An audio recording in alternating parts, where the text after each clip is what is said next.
Let's speak to journalist, columnist Peter Hitchens on this point. Peter, afternoon to you. I mean, it's an obvious one to start off with here. I mean, but we hear these arguments. Nicola Sturgeon, the SNP have never stopped talking about this. You just heard Plaid Cymru there.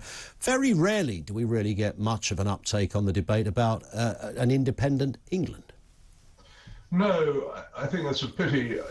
I grew up as a British patriot, and it still stirs my heart a bit, but I have spent most of my life watching the other components of Britain as it was, increasingly desiring to leave, and the whole concept of what Britain is dying away.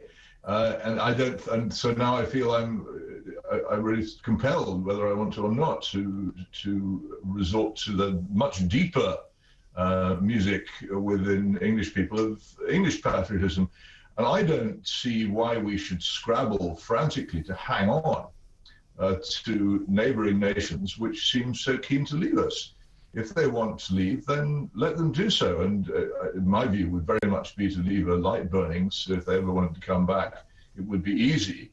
We poisoned relations between ourselves and the Irish people, the people of the Republic, for generations by the way in which we fought against Irish Home Rule in the early parts of the 20th century. Great pity, because we really ought to be friends, and I think we shouldn't make that mistake again by frantically trying to prevent these things from happening. Honestly, I think if we said, look, we're off, it would concentrate the minds of the people of Scotland and Wales and even Northern Ireland as to what they really want to do, to be confronted with the reality of actually being independent. But you must understand that since, really, I suppose, 1945, in Europe at least, the whole old-fashioned idea of national sovereignty and independence, of being a power with an army and a government and a border, has increasingly dissolved into a sort of limited sovereignty, where people have some of those attributes. Most of the countries in Europe don't have borders anymore to speak of, and they don't have their own currencies. They don't really direct their own foreign policy. And I have a suspicion that most of the nationalists in the outlying parts of the United Kingdom actually fancy being part of the European Union rather than being part of the United Kingdom, which is actually swapping one kind of non-independence for another, in my view. If that's what they want, then they should be allowed to have it without too much resistance from us. And if we were to say, well, actually, moments come, we'd quite like to be independent, goodbye, as I say, it would concentrate minds immensely. I would very much welcome them all back if the moment came. I'm not at all hostile to sharing my country with people who I've regarded as my fellow citizens all my life anyway. But I think some serious thought needs to be made both in England and in the other countries of the Union about exactly what our relations with them should now be. We may have got ourselves into a terrible mess through the Blairite devolutions, which were completely idiotically expected by the Blairites to strengthen the Union, which is the opposite of what they did. But that's where we are.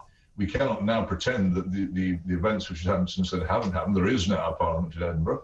There is now its equivalent in Cardiff. And of course, we now see rapidly approaching a very, very complicated position in Northern Ireland, where we're likely to face a non-unionist majority in effect from now on. So these things need to be faced, and one way of facing them is say, all right, well, in that case, let's think seriously about England as a country again. It was not a failure as a country before it became Britain.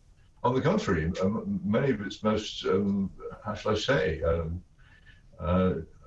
impressive years were spent as England alone.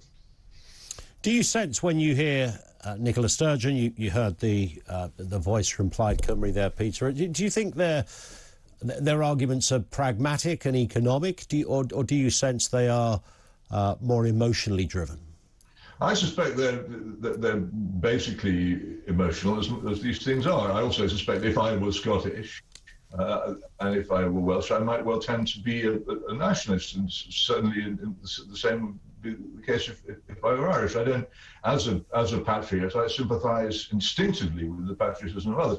I think there may be something economically extremely difficult about this, just as I believe that our departure from the European Union was although I favoured it in principle, was too complete. We should have stayed, in my view, in the single market. And I don't think there's enough thought being given to economics, but this is precisely because what happens when one's discussing national independence is that emotion takes over. Yeah, and that's the very real sense, isn't it? That happened a lot with Brexit, and I sense this happening. Listening to Sturgeon and listening to Plaid Cymru, they're the same thing. Peter, I have to step in for time, but very thorough stuff and great to have you on. That's Peter Hitchens with...